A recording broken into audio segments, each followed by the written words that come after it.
Hi, and welcome to this introduction to mindfulness. This session follows on from last week. It's a reminder for those who've been attending the evening classes that I'm currently running, and also a brief taster for those who come across it on the internet. So in this week we've been looking at how mindfulness can help to bring peace and calm into our life. Mindfulness is the awareness of the present moment. It's the non-judgmental awareness of the present moment, being in the moment. You can see more and more now in today's society, busy society, how we're not in the moment. We're rushing ahead of ourselves, worrying about what's happened in the past. Training in mindfulness, when you think about it and discuss it with us, it makes so much sense. It's actually common sense, when you eat, when you talk, when you walk, to do that. But often we're doing other things at the same time, kind of multitasking. Nothing necessarily wrong with that, it leads to distraction. So mindfulness is a training of the mind. Its origins are from thousands of years ago. Buddha taught the practice of mindfulness to help his followers increase focus and concentration and improve their discipline, and eventually leading to an experience of wisdom.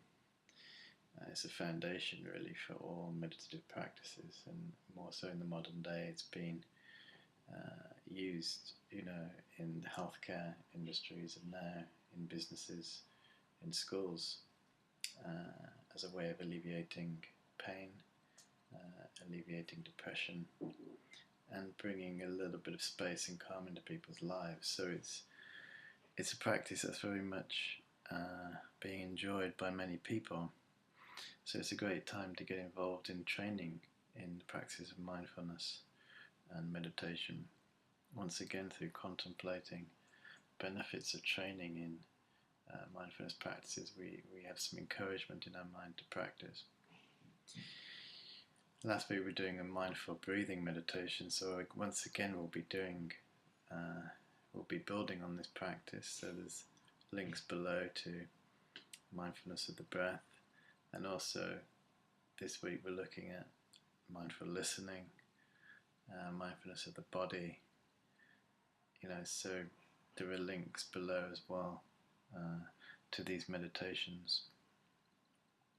The body scan meditation, which helps us to become more present and more aware. It helps to focus the mind. It's said that mindfulness is like a microscope. Mind training in mindfulness is like we're zoning in. We can focus in on specific things. We can hone in on specific things. The human mind is extremely powerful, and if we train it in meditation, we can zone in. We can focus the mind, sharpen the mind.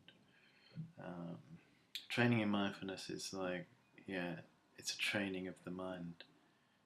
Gradually building up a muscle in the mind that becomes stronger and stronger.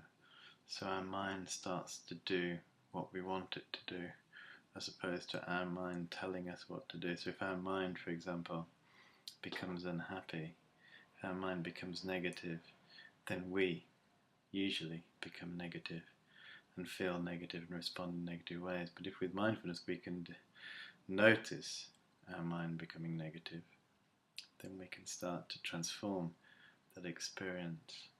We can pacify that experience and transform that negative mind into a positive mind. This kind of instruction will come later on in the course, but in particular, in the first instance, we become aware, become mindful of that negativity inside.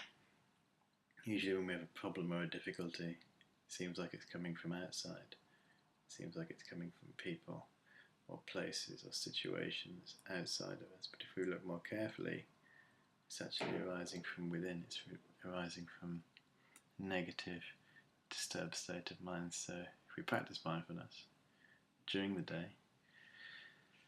we can start to become more aware of our mind. We can start to understand our mind a little bit, and through understanding our mind, discover how to be happy from within. It's a fantastic training.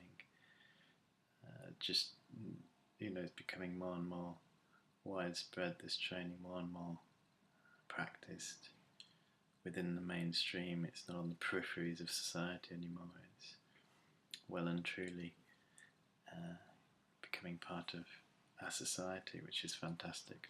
So good luck with your mindfulness practice this week, and I look forward to seeing you next week, where we're going to be looking at how we can use mindfulness practices to live in the moment through practicing mindful eating and mindful walking. Bye for now.